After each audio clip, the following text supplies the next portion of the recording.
Welcome to Live from the Living Room, a new production included with our regular weekly The Live It Today podcast with Greg and Stephanie Schlueter. This is where real life meets real conversation. These are our belief and beverage evenings, moments of encounter where faith becomes lived, relationships deepen, and truth is not just discussed, but discovered together. In this first episode, we're joined by Father Adam Hertzfeld, who leads us into a profound and deeply needed conversation of Josef Pieper's classic, Leisure, the Basis of Culture. If you sense that relationships, not productivity, are the true currency of life, then you're in the right place. Find our daily Live It Today reflections and podcast at Live It, standing for Image the Trinity, liveittoday.us. And if this resonates, partner with us, because this isn't content, this is a way of life, and we're just getting started. Now, on with our program.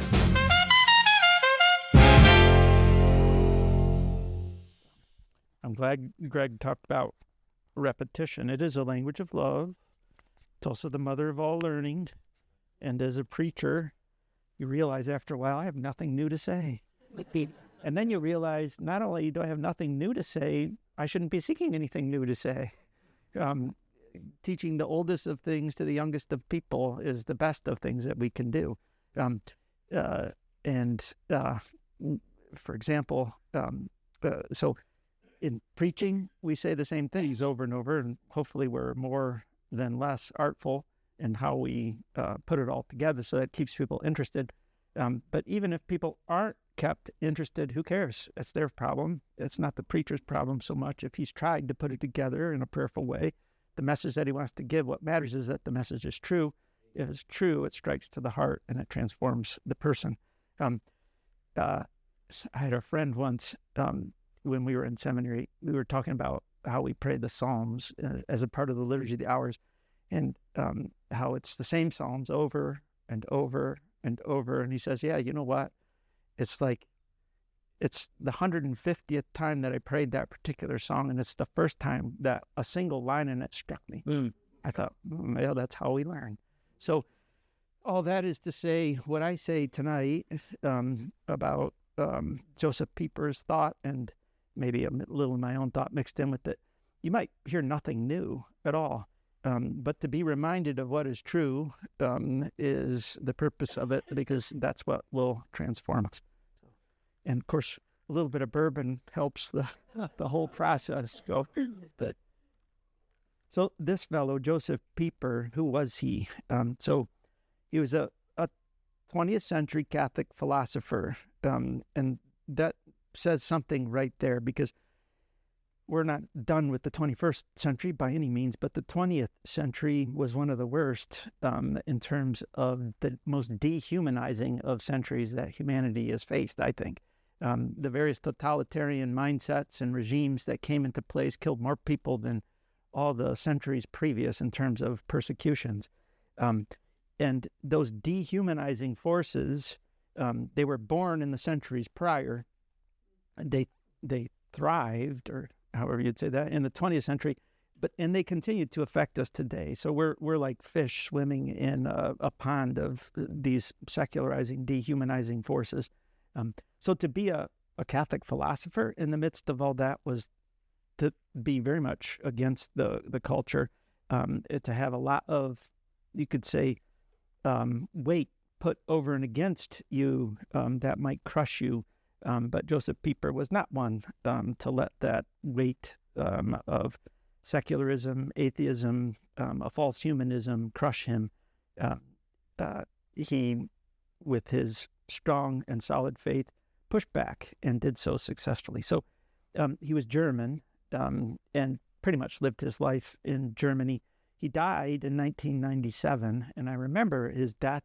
I had already studied some of his works, and I was in my senior year in college in a philosophy of law class with a professor who was friends with Josef Pieper. And he said, he asked us all if we would pray for him, because he was at the end of his life. And so we prayed. We were praying for him.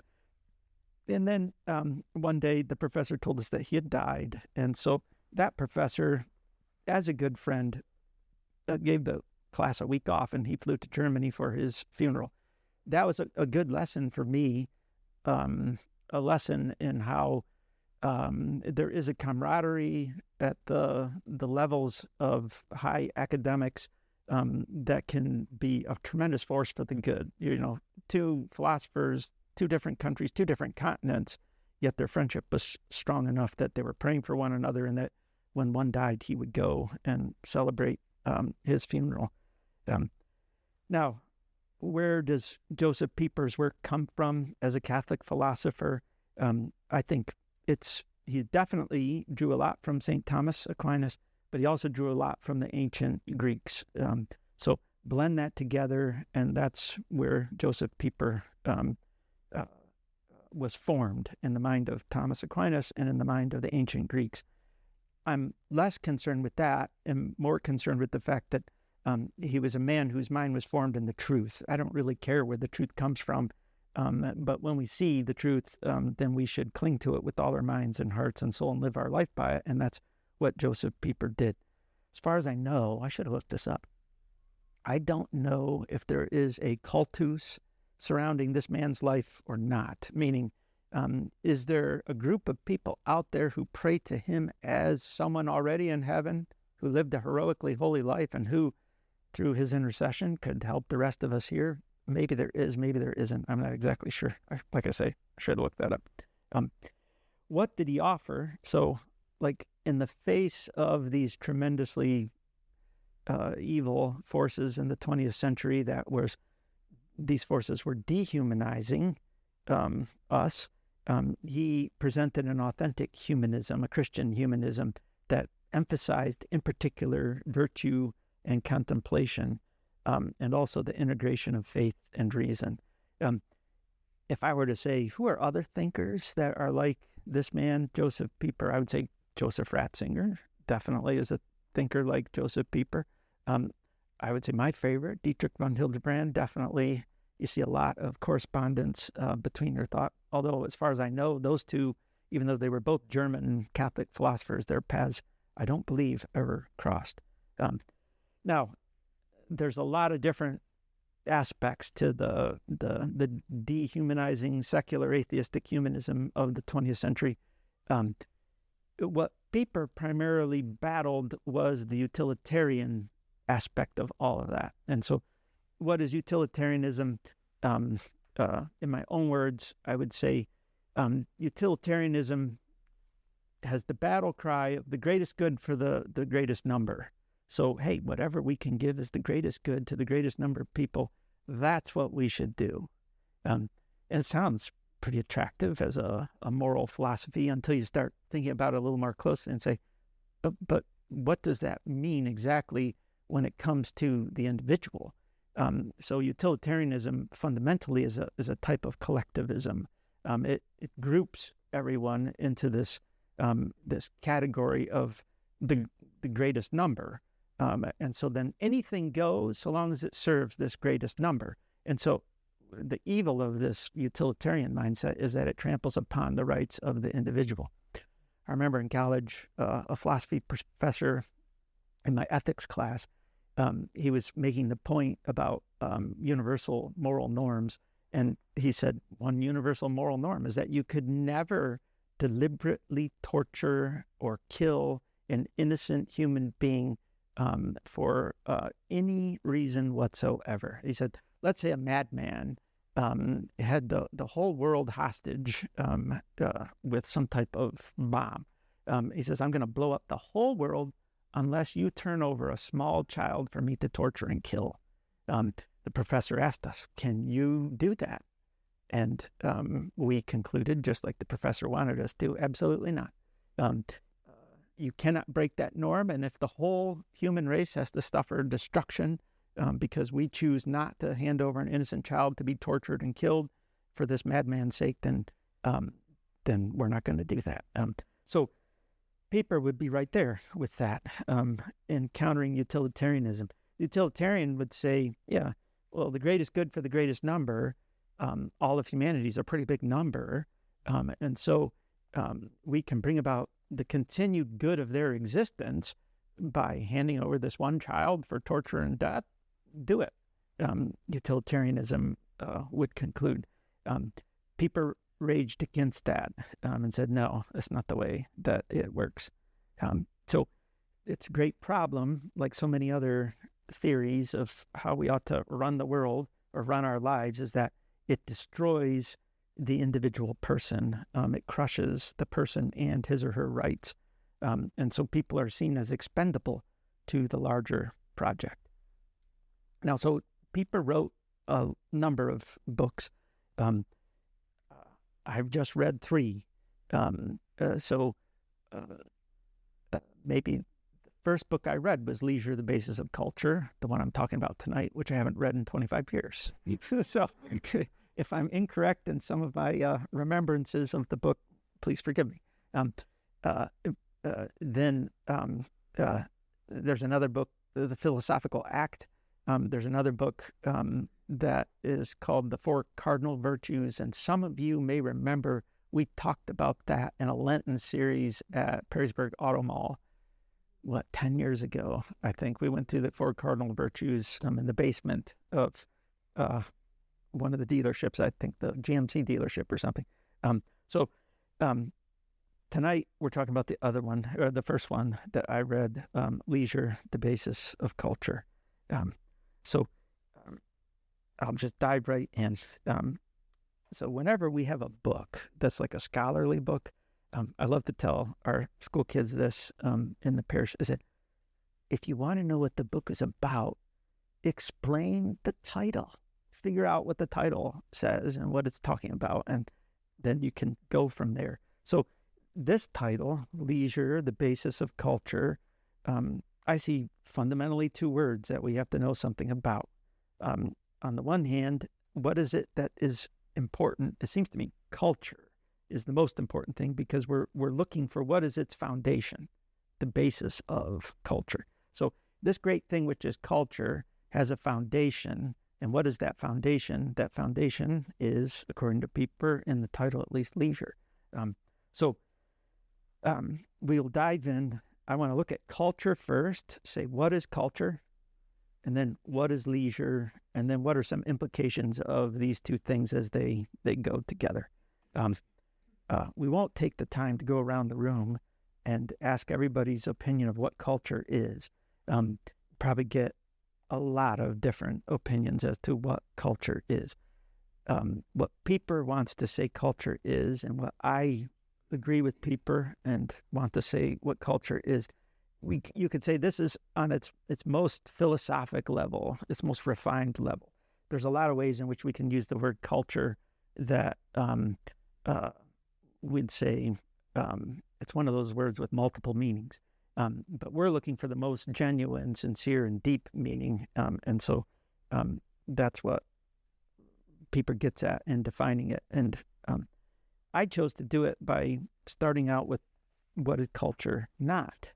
And so culture is not production. And so we remember, he's raging against 20th century philosophy. So one of the primary things in the 20th century was like a fascination with how much we can produce. And so Pieper would say culture is not production. It's not the sum of a society's economic output. So that is not culture in Pieper's eyes. He would say culture is not achievement. So in other words, the material development of a society is not culture. So what does that mean? Like technological advances. AI is a technological advance that's tremendous. It is not culture. Culture, along the same lines of it's not achievement, is not physical infrastructure. We could build a bridge from here to the moon, and that is still not culture. Culture is not scientific accomplishments. We could cure aging, and you live forever unless you're smacked by a bus. But that would not also be culture. And then thirdly, culture is not social organizations. So culture is not the governmental state. It's not other civil institutions like education or universities. Culture is not the military. It's not the police. So excluding all of those things, what culture is not, what do all those things have in common? All of those things have in common their usefulness to the human person. Those are all useful things. But Pieper's trying to get away from this notion of use because he's trying to correct the errors present in utilitarianism. So he's like, let's not talk about culture in terms of use. Culture is, now we'll go into what it is. It is beyond those things which are merely useful in life. Now, so here I wrote out an initial definition. Culture is the unified whole of those human goods and activities that transcend mere utility and arise from contemplation. So what does this mean? So Pieper contrasts these goods and activities, these particular ones, against the world of mere usefulness, against those things which have their value simply because they are ordered towards practical ends that are linked to our survival, such as the kind of things I mentioned previously. So what are some examples then of cultural goods? It's not the government, it's not educational systems, it's not physical infrastructure, it's not technological advancement, it's not scientific advancement. Rather, examples of cultural goods is philosophy, art, poetry, and in particular, worship and festivity. So he says, these things are fundamentally cultural and constitute what culture is because they're directed toward intrinsically meaningful objects. They're not merely instrumental. Okay, so that's a lot of heavy language.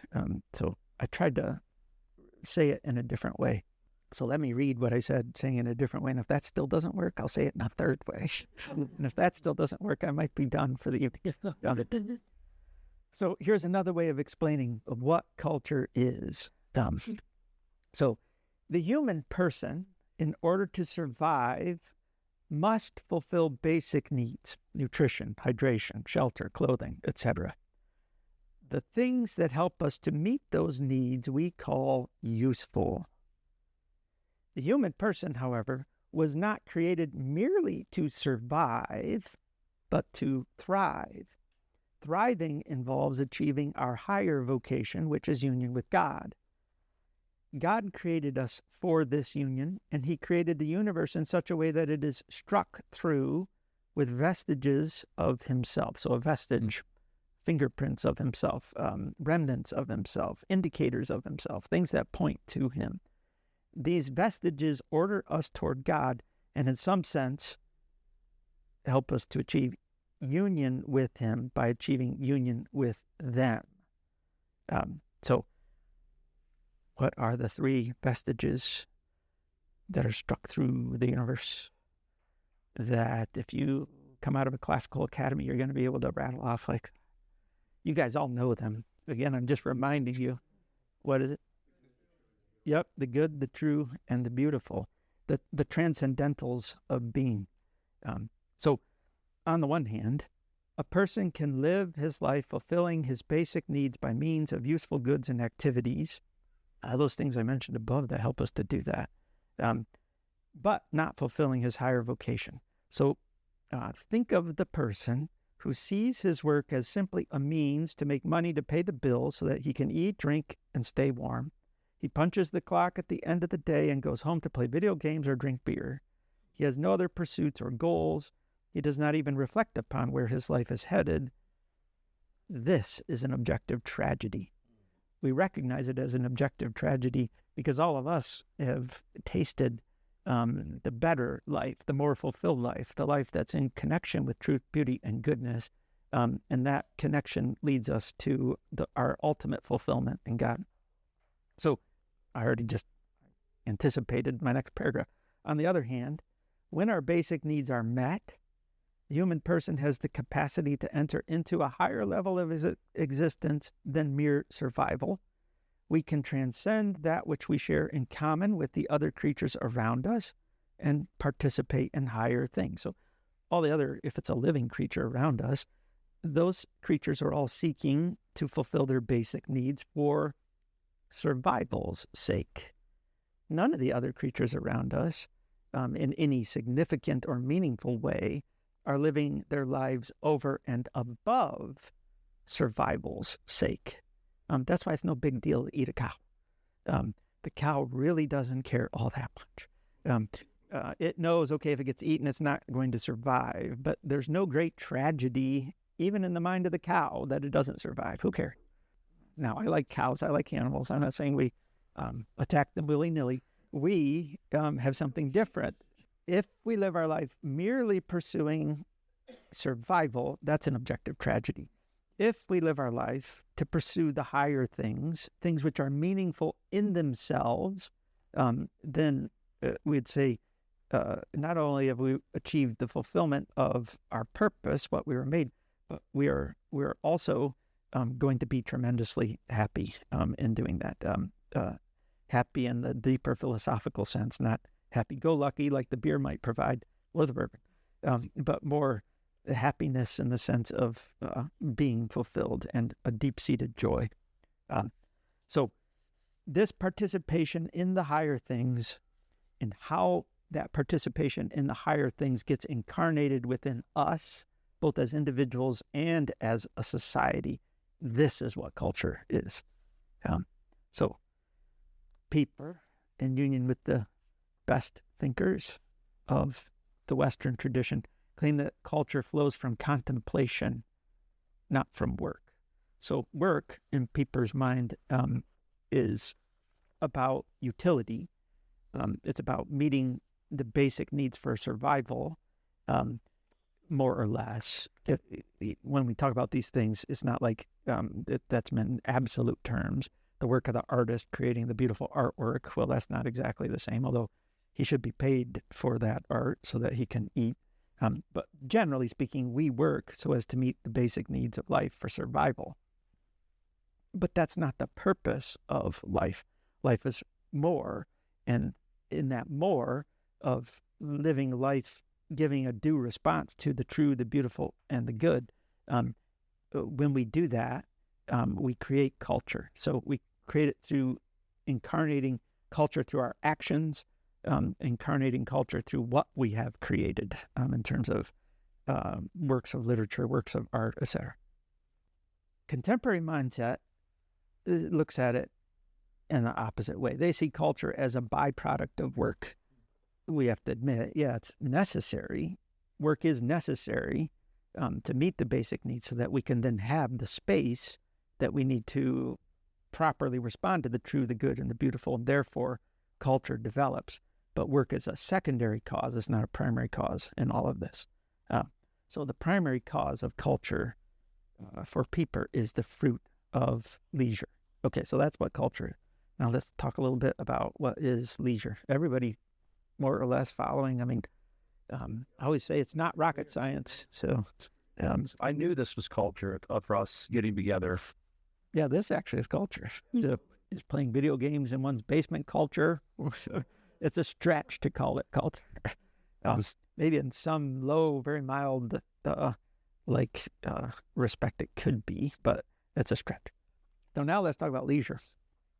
The context in which Pieper lived and wrote, which is not that different from the context in which we currently find ourselves, the contemporary ideal of the human person was defining the person primarily as a worker, so that humans were and are often still valued mainly for their productivity, their utility.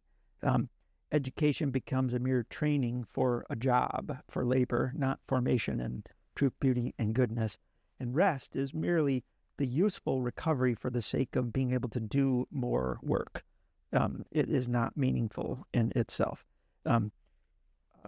Everybody should use this as a gauge as we age.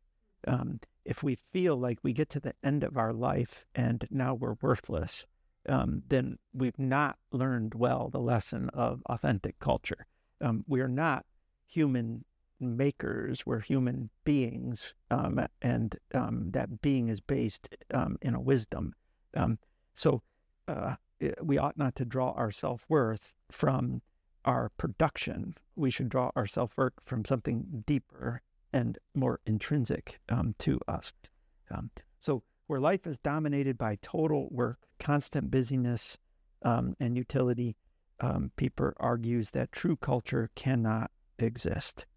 And like I say, it still persists today in the predominant philosophies out there of economy, right? Socialism on the one hand and capitalism on the other, in their extremes are both very depersonalizing. Maybe more towards the middle, we could say they're less depersonalizing, but that's only insofar as they're getting closer to the truth. But the truth is not like some dot between capitalism and socialism. The truth rides above all of that. Practically when he was born, I'm asking to try and realize if he lived through the Third Reich. Was he a young man? Experience that, or some of this would be coming up? He was in his 40s, in the 1940s. So, he was engaged in academia his whole life. At the time of the Third Reich, he, for all of those scholars, they all had tough choices to make. What were they going to do? Von Hildebrand chose to fight Nazism on the intellectual level until it became clear that he and his family were targets for death. So then he fled to the U.S. to continue fighting here. Someone like Josef Pieper, Bonhoeffer chose to just stay, put down his roots, and then be incarcerated for it. Someone like Pieper chose simply to go underground, to lay low until all the strife was over. I remember one of my philosophy professors talking about that and saying that is kind of the particular moral call that each person has to discern within their circumstances, that there's many right answers in the response as responses to the ugliness of evil. So he chose to sort of lay it low, work through. I don't believe he was able to do much teaching during that period. He primarily earned his living through writing. Okay, now let's define leisure. And I like to start with what it is not. So leisure is not idleness, merely doing nothing. A house cat is idle all day, but we would not say that the house cat is engaging in leisure, right? It's just idle. And leisure is not entertainment, if by entertainment we mean merely the restoration of energy so that one might return to work. Bread and circuses on the part of the Roman ruling elite wasn't really culture, although Rome had plenty of culture, but it wasn't the bread and circuses. Bread and circuses were provided just to keep a populace sated enough so that they could return to work every day. So leisure's neither of those. Now, what leisure is, this is a lot tougher. At least I found thinking it through, and here's where I start with any thinker that we try and engage with, we're always going to run into like some friction. And I'm thinking, you know what, you could have said this better. You could have said this more clear.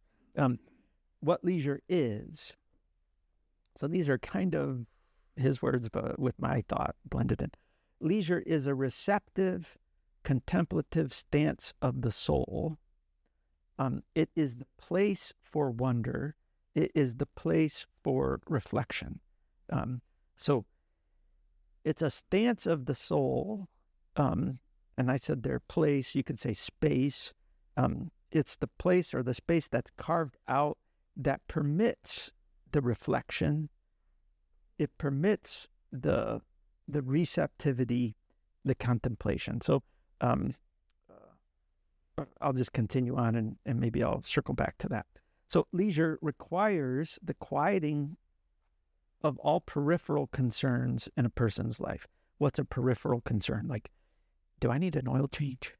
I hate it. You find out you're 10,000 miles over. It's like, oh, my car is going to have problems here.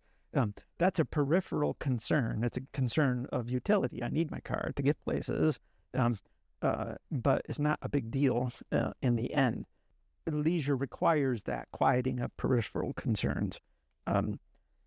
Leisure allows then, and this is where I think Josef Pieper, if I may be so humble as to maybe criticize a little bit,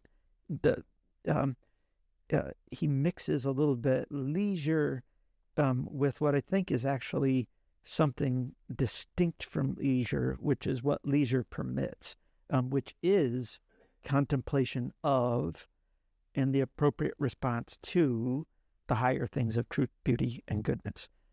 So leisure gives the space for the contemplation of and the proper response to those higher things of truth, beauty, and goodness. Once you have that space, then you have the question, am I going to use it, right? So the person who's working day in, day out with bloody knuckles because that's all they can do to make ends meet, they don't have the space that is leisure, that permits the contemplation, that then permits the incarnation of the response to these good things that we're contemplating.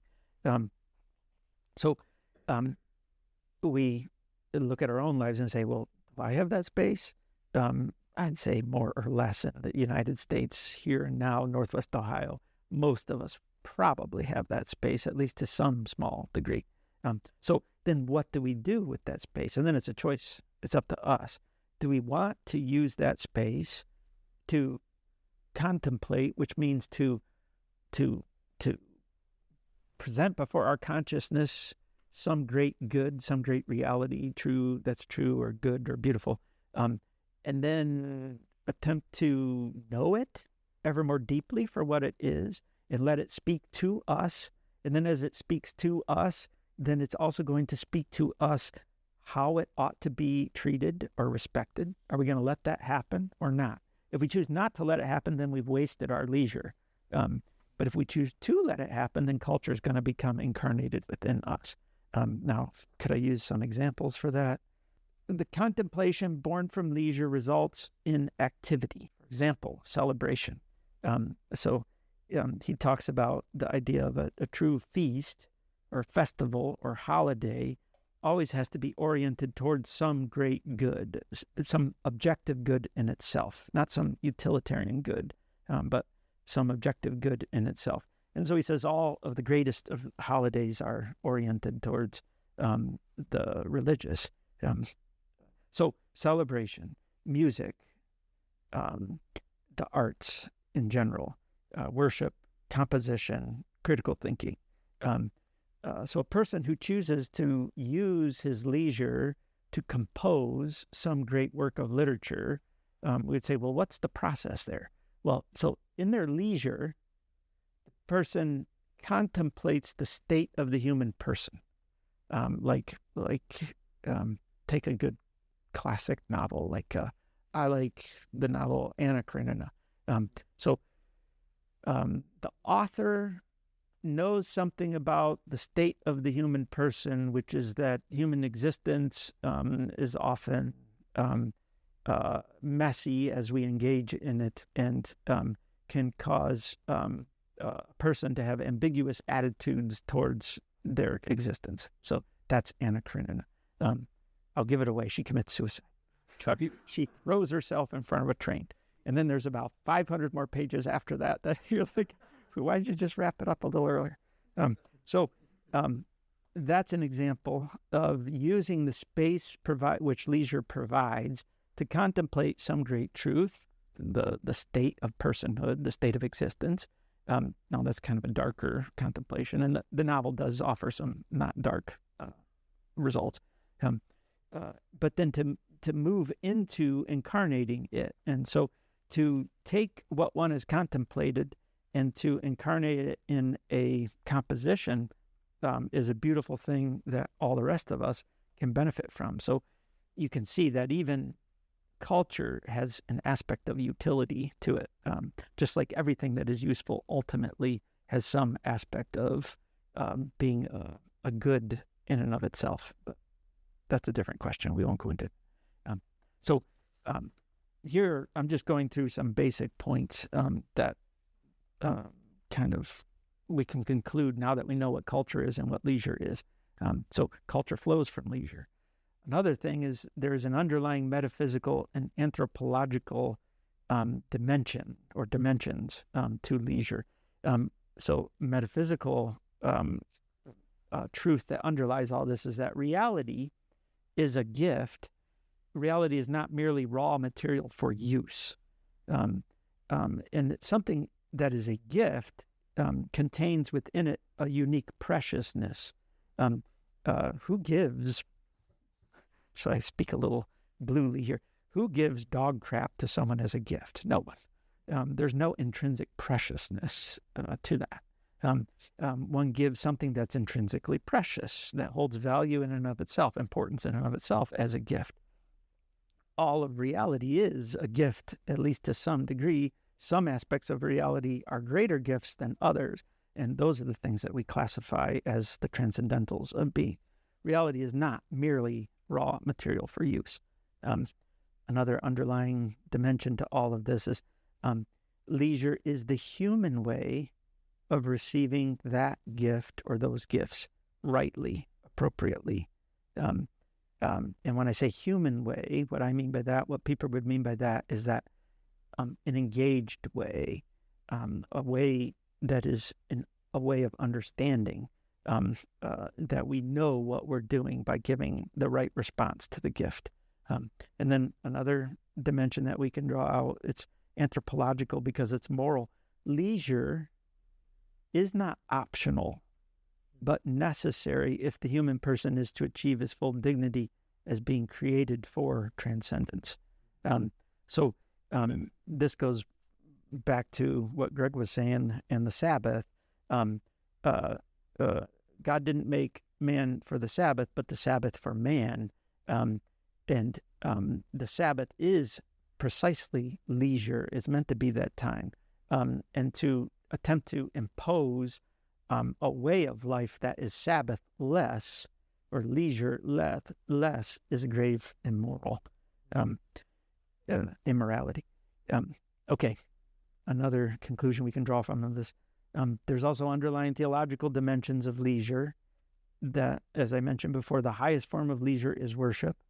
And that's because God as the supreme being is the source of this truth, goodness, and beauty. And even the word itself, culture, reveals that. Culture comes from cultus, which means worship. The most important festivals are always sacred observances. They ground and renew culture. That's why other holidays that don't have a deep connection with the religious, they kind of fall flat. I mean, what is Labor Day? And then all these other governmental holidays, they're good. I'm not saying that they're bad. But you look and you say, it's really hard to get behind Labor Day. It's, I don't know. At least I find it hard to get behind Labor Day. Immaculate Conception, now I can rally behind that, less so about Labor Day. And yet Immaculate Conception is not a holiday here, but in many Catholic countries it is. Okay. And then lastly here, before my conclusion, the consequences of no leisure. So culture never develops. So think of indigenous cultures where they never technologically developed enough to get beyond merely meeting basic necessities day in and day out. We speak on grand terms about their culture, but I mean, it's embarrassing if there's no leisure. Or if there's no leisure and culture had already developed, it becomes then shallow, it degrades, and it can even collapse altogether. Education becomes purely instrumental. We are then just cogs in a machine who need to be properly cut and trimmed so that we can be that appropriate cog. And then we lose contact with that which we were created for, truth, beauty, and goodness, and ultimately God himself. And then our misery index rises. Okay, so I'll wrap it up just with this little bit of a conclusion. So the human person is not made for mere survival. We are made for transcendence. We transcend to things greater than ourselves. We are true, good, and beautiful to some degree, each of us. But the wholeness of truth, beauty, and goodness is far greater than we ourselves are as individuals. If all our time is spent merely pursuing basic survival, we'll never achieve transcendence, that transcendence for which we were made. Leisure is the space and the attitude, the openness necessary for such transcendence. From leisure flows culture, which is that ensemble of goods and activities which arise from our deeper understanding of reality and what is truly important. God himself is the real grounding of all true culture. So more or less, I think that's what Pieper says or would say, with a little bit of me kind of put in there too. So I'm open to any questions. Since I'm hosting, I get to go first.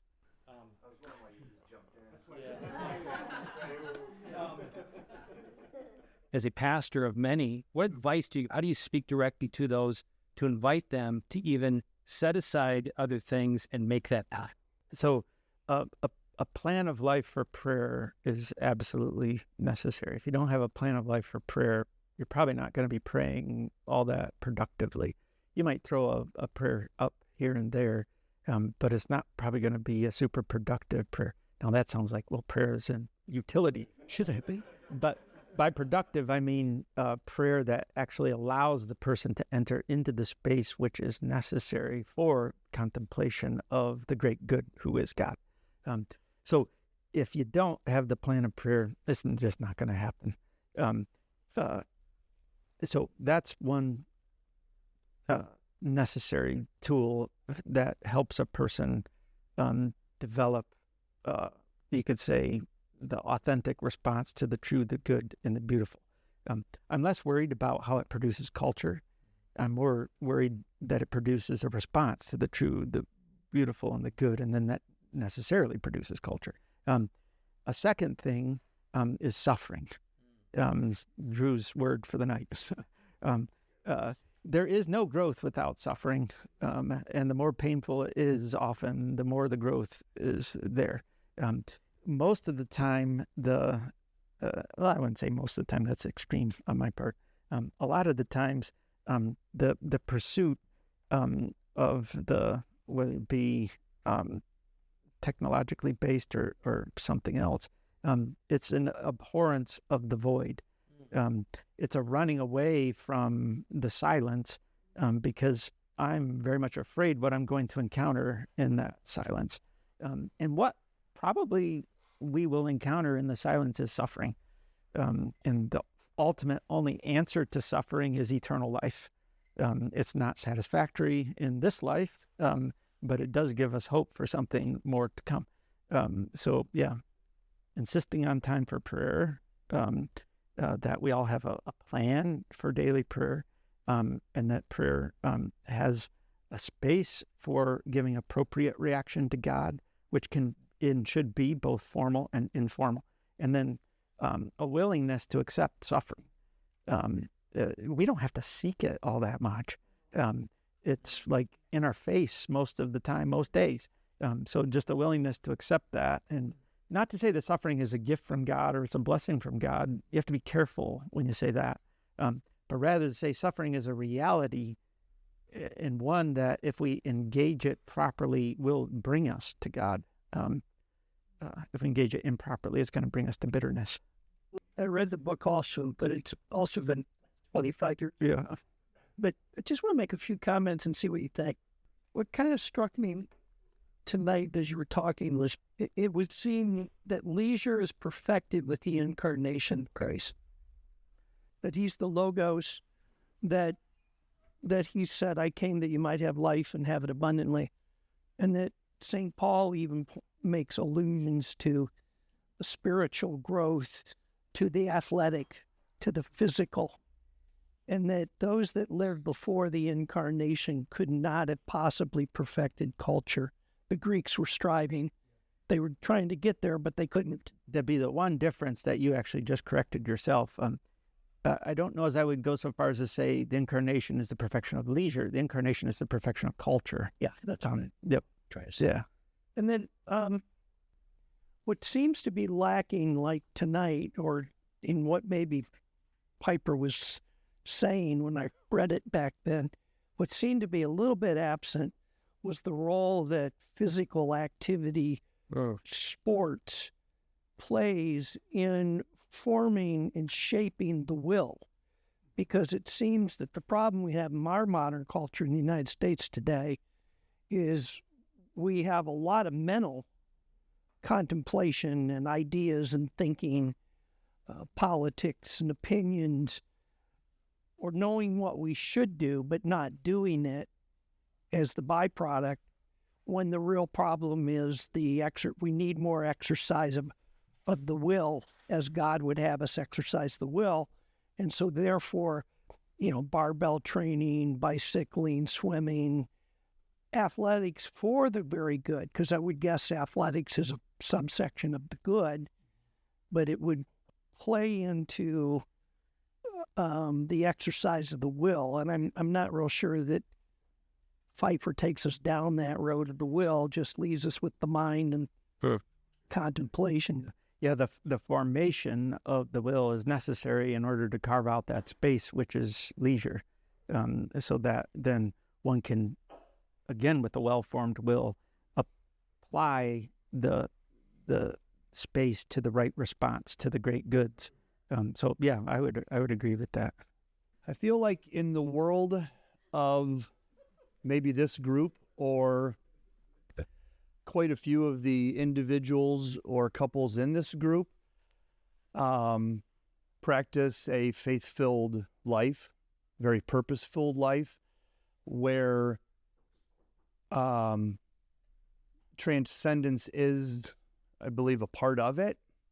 And I feel like it almost seems to me that if our worth is measured by our output, then who actually are we when the world stops clapping and starts giving us praise? We need to find something after that point of just, trying to find transcendence, trying to find a closer connection where we're here for doing good, and we're all doing good, and there's a lot of really good people in this group, and I love being a part of it. And I just feel like that Josef Pieper definitely speaks to me in that manner, that of transcendence. There's a lot of truth in that, and that there's a necessity to teach this to the youngest of people so that they don't get erroneous mindset built up that they then carry with them for the rest of their life. I mean, probably all know examples of the successful businessman who, upon his retirement, goes and takes a folding chair in his backyard and blows his brains out. And why does he do that? Because he has no sense of transcendence, and everything has to do with utility. And I'm worthless now. I can't go into the office anymore. Might as well end it. In a culture swimming with utilitarianism, I mean, in everything that you can think of, it's there. The healthcare system, the education system. I mean, go through it. Our technology, everything we have. It's all of it is so incredibly dehumanizing. We don't even realize it. But just education, though, is something that always bothers me. Talking about what a college education should be. The Catholic Church came up with the universities and the value of what a true liberal arts education should be, and not just for a job. Like, why to get that degree? Because that's really, a daughter who was an English major, and, what would you do with that? She did a lot with it. It was wonderful. But anyways, if you would, maybe you could expand in this, how to look at education as more than just that. Yeah. Honestly, I think well done education could end at 8th grade for most people. Well done. Unfortunately, it's not well done, and so it takes a lot longer than that. But what do I mean by well done? I mean introducing, functional things that are required for life, which aren't that much. There's not that much. Unless you're going to a very specialized job, there's not that much that's required functionally. And more importantly, the response to value, things which are important in themselves. That can be learned and can be learned early and can set the person on a good trajectory for the rest of their life. Now, should it all end at 8th grade? No. We can develop beyond that. And it does look like, and this is not to be harshly critical, but it does look like our general education system is ordered towards the producing of cogs to make a machine run. Now, I'm grateful for those cogs. When I need a surgery, I want the right cogs in the right place to help me to have a good surgery and a good recovery. But that can't be the high point of everyone's life. Oh, I was a good anesthetist. No, that's not the high point of your life. You might have been a good anesthetist, and great, that's awesome. You helped a lot of people. But there's even more important things in life than having done that. And a good education helps the person to discover that. Our economist. I was going to say, if you asked a father in the 1950s, what's the primary purpose of work? It was to take care of the family, to take care of things, shelter, clothing, food. And in today's world, it's the opposite. People find purpose in their work. The primary purpose of work is to find who they are. And then, look, I just want to make a comment. A lot of the sins kind of flow from that. Why do people have abortions? Because it's before their career. It's before things. So, I mean, everything you're saying resonates like economically of what we see in today's world. We don't see family in those values, right? It's not the primary purpose is to have children anymore. It's to have that career. So you want to comment on that? Along those lines, and along with what Bob was just talking about, the great educators are mom and dad. Yes. And when we fail to value that, then easily we fall along the lines of a utilitarian notion of existence, that we're all just here to perform a little function, and when that function's over, then our importance dies. Thank you, Father, for doing a great job tonight. And, even Charles Chaplin back in the 20s had a way of teaching that very same thing. You remember the film Modern Times, the cog in the wheel, and how the individual prevailed at the end with the poor girl that he took care of and all. So I think that's a great instructional piece in it with a comedy involved. And just one other thought. Years ago, I remember downtown at the Toledo Club in that magnificent Centennial Room above the fireplace, they're carved in stone. Ovid, the philosopher, said something to the effect, rest and relaxation refreshes both body and mind. And on the other side, unrelenting toil destroys both. And I think that's pretty much what you were saying, isn't it? How much will you contest that his going against, general society and culture was really him being touched by the Holy Spirit, by the Holy Spirit to have a higher calling, just like potentially all of us, even stepping foot in this house, in this room, and being, open. It's part of the nature and the mission of the church, of which we're all members, to do that. And that's why, I look at Josef Pieper, who drew deeply from St. Thomas Aquinas, and then I look at my philosophy professor, the professor of law, or that taught the philosophy of law, who was kind of my mentor in philosophy. Very different approach to philosophy. He was kind of the phenomenological realist school, you could say.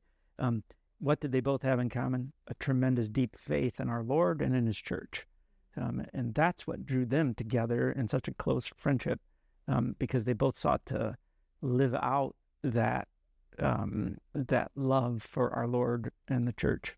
So even though they probably did have even significant differences on some levels in philosophy, that their faith is what united them in the end. and what drove them to do what they did with their lives. Okay, so how do you think then is the best way to like teach leisure to our children or to ourselves? Like, how do you grow in having true leisure in your life? Right. So with anything, understanding is the first step. So we understand what it is, and then we move from understanding to action. So for each of us, what that action is going to look like is going to be different. As husband and wife, for example, you're going to have to take your understanding of leisure and then, in working together, apply it particularly to your situation. The best way to teach it is to live it, and to live it in a conscious way with your children. So, like, it's never good to say to a kid who has questions, well, that's what we believe, period. No, well, why do we believe it? So the same would be true with leisure and culture being the response to these great goods, to explain why we're doing what we're doing. It won't always catch.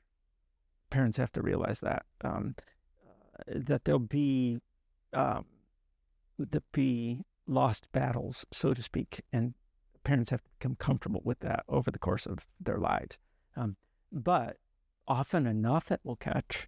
And so we rejoice in the times that it does catch within children. It occurred to me as you were talking, Father, that about 12 years ago, I was introduced to a virtue called eutropelia.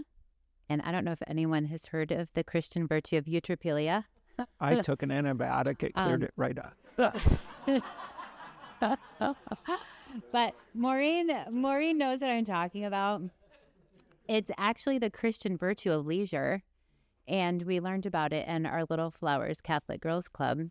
And I'm not sure what saint was attached to that virtue, but maybe it was Mary. But I had the same thought that entered my mind, teaching it to our children. And every family is so unique. And what you said about understanding, and that moves to action, and the rules of discernment that we have to utilize in every situation, because lots of things could become true leisure in the sense of the virtue of that. And so I'm still trying to figure that out after 27 years, but this has been very helpful. Can I comment on that? Just something that I've gone through personally, because I struggled with these issues about what's appropriate use of time, free time, because we're given our free time through God. Mm-hmm. We will be accountable for all of our time. And I'm single. I live alone. So in 2015, I removed my television just because what was coming into my leisure time was worldly and not good. And I eliminated most of the cultural sports that were the same problem for me. And the growth that I had in my leisure as a result of removing the worldly things, the doors that opened up and the time that opened up for really beautiful things that God wanted to give me were, blossomed. Because, I'm sure all of you are protecting your children, but if you think about it, to the degree that you remove the world and replace it with beautiful and good leisure of Christ, you're going to really grow. It's really remarkable when you back off from the world. It's hard sometimes to turn the TV off. But I get it. Because how could I watch Ben-Hur? I'm just saying, Ben-Hur, 10 Commandments, Jesus of Nazareth. I'm more alarmed by what's put forth if you go to the Museum of Art or other places. I'm not going to give it a bad name because I've enjoyed so much time there, as what is modern art. And it more alarming to us should be the bankruptcy that's spawning that which is supposed to be elemental to our culture and supposed to speak to us, and they're, great hunks of darkness or globs of paint. And it's trying to create an artificial type of contemplation because we have none. The second part of this is, and it's something, it really is heartening in this room to see all of you, and especially talk about the kids and all that, because we all had to face that and how to bring that to them, is that it shows, I can say it, it shows the failure and the corpse of the robust Catholic culture from before, because it was a mile wide and a few inches deep at best, because the eighth grade was where most people went. Maybe high school, they supposedly learned their faith, and a whole chunk of them have abandoned it, or they believe a perversion of it that doesn't affect their lives, that doesn't create leisure, it doesn't create contemplation, and they were taught more or less that 1950s style of utilitarian Catholicism, that this is the purpose in doing so, I do God's will, and therefore I provide for my family, I do God's will, and therefore when I retire with these things, I can also do good things and do God's will. And so that way, a sort of capitalist dialectic was incorporated into what it meant to be a American Catholic.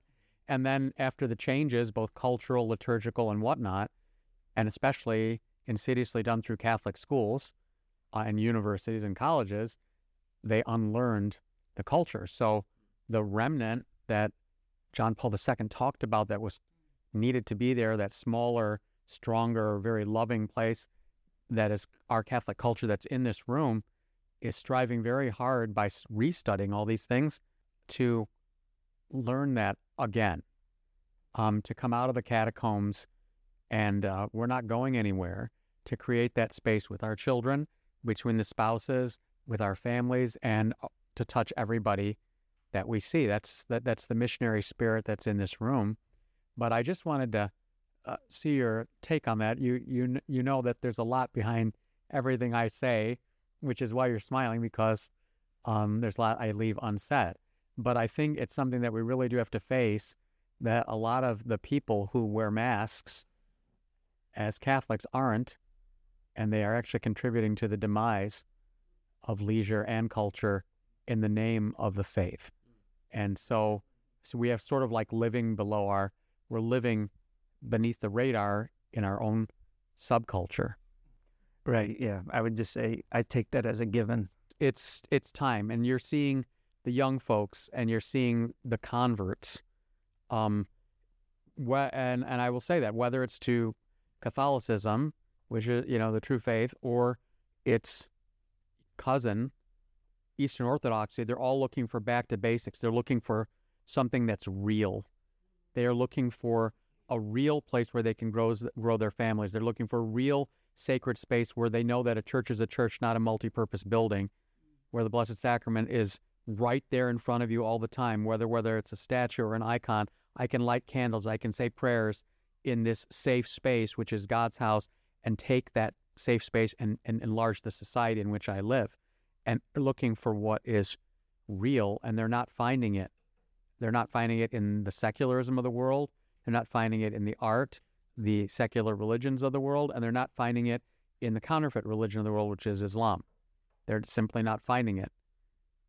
They try to, like that's what's overtaken Europe, and it's rebounding on itself now, and thus they're seeking us out, and we need to be more prepared to encompass them into that space. Father, I think we in this room are among very few who believe there's an objective universal truth. That truth is not something we can presume to determine, but someone in whom we are determined. So speak to, if you could, the modern world that is radicalized in that realm versus when Pieper was writing, and the importance of recovering the foundation of objective universal. Well, I say this first. Thank God for the Holy Spirit. The Holy Spirit conspires for the good and can take all things, even evil, and bring good out of it. What can we do to give another person faith? We can do some things, but ultimately it is God's acting that gives that other person faith and that other person's cooperation with that acting. It's helpful to have a big picture understanding of the setting in which we live. Like when I talk to married couples, or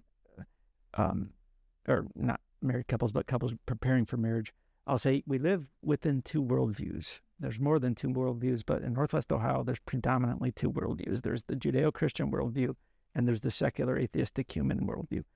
Secular means just of the times. Atheistic means without God. Humanistic means that when you remove God from his place, then humanity is the next obvious top of the pyramid. What happens in that worldview is that we see the human person as a meaning maker, fundamentally. Are we meaning makers? Yes. Are we fundamentally or primarily meaning makers? No. But in the secular, atheistic, humanistic worldview, that is what we are primarily. So what it means is because there is no God, there is no inherent meaning in the universe. If there's no inherent meaning in the universe, well, you can't survive without purpose or meaning. You do, then blow your brains out pretty quickly. So where then is meaning come from? It comes from you, the person. You create it. You create what your meaning is. And then they ignore the question of where your instincts or desires come from so as to create the meaning that you want, right? But we have to recognize that that's a major worldview amongst the people that we deal with day in and day out and amongst ourselves. So we are more atheists than we realize. But then the other worldview, the Christian, Judeo-Christian worldview, is a worldview that says there is a creator, and his creation is struck through with his vestiges, and that our purpose in life is to discover the meaning that he has placed within ourselves and within that creation. And in doing so, we fulfill our purpose. And a corollary to that, or a result of that, more than corollary, is happiness. That's what we believe, but we have to be very careful about how much we're affected by that other worldview as it comes in. So in the Judeo-Christian worldview, we recognize, we're meaning makers to some small degree, but more importantly, we're meaning discoverers.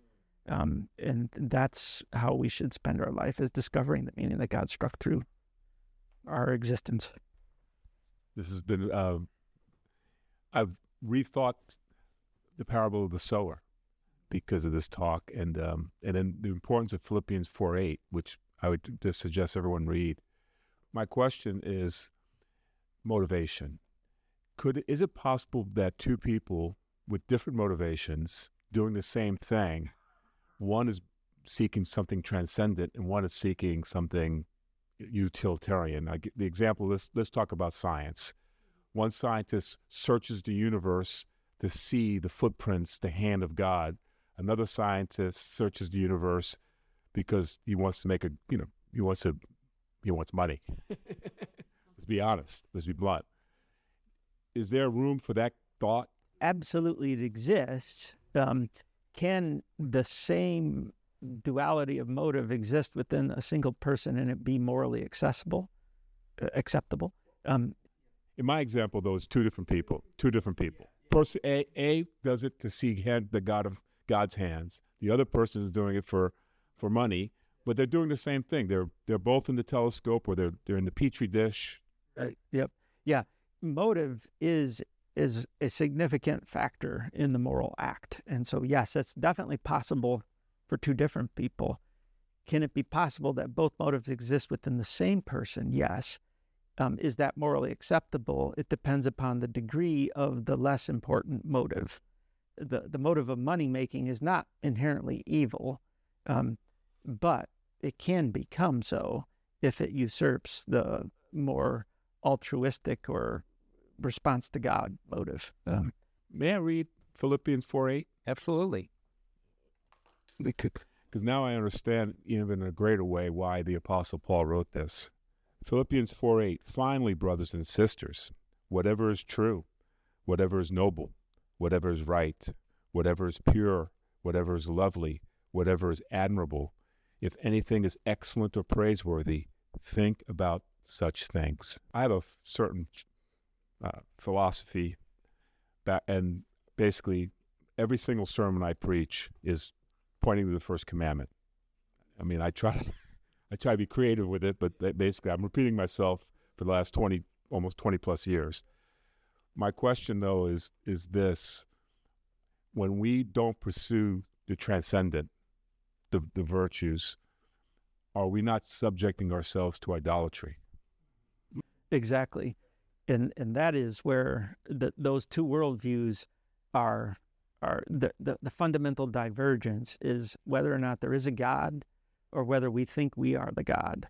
When we read the sacred scriptures, all idolatry is a turning back upon oneself, upon the person. The medievals picked that up with their definition of sin is to be turned in upon oneself. We can speak of idolatry in terms of like worshiping alien gods, but ultimately we're worshiping ourselves. And each of those idols represents simply one aspect of our self-worship. As we close this first live from the living room, don't let this just be another conversation you heard.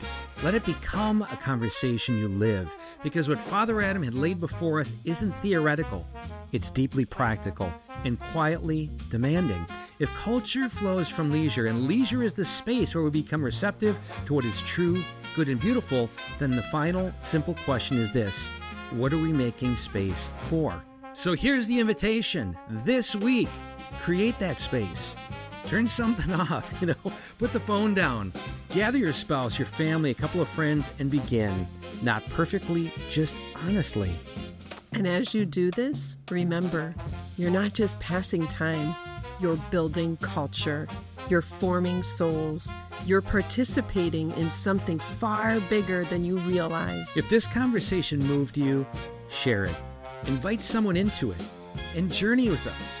Find the daily Live It Today reflection and podcast again at liveittoday.us. That middle it is to image the Trinity. It's the ultimate aspiration of our souls, without which we'll be languishing. So again, liveittoday.us. And if you believe in this mission, we do invite you to please consider partnering with us. Because meaningful relationships, they're the currency of the kingdom. They're the currency of this existence. They're why we're alive. And we're building it, one living room at a time. We'll see you next time.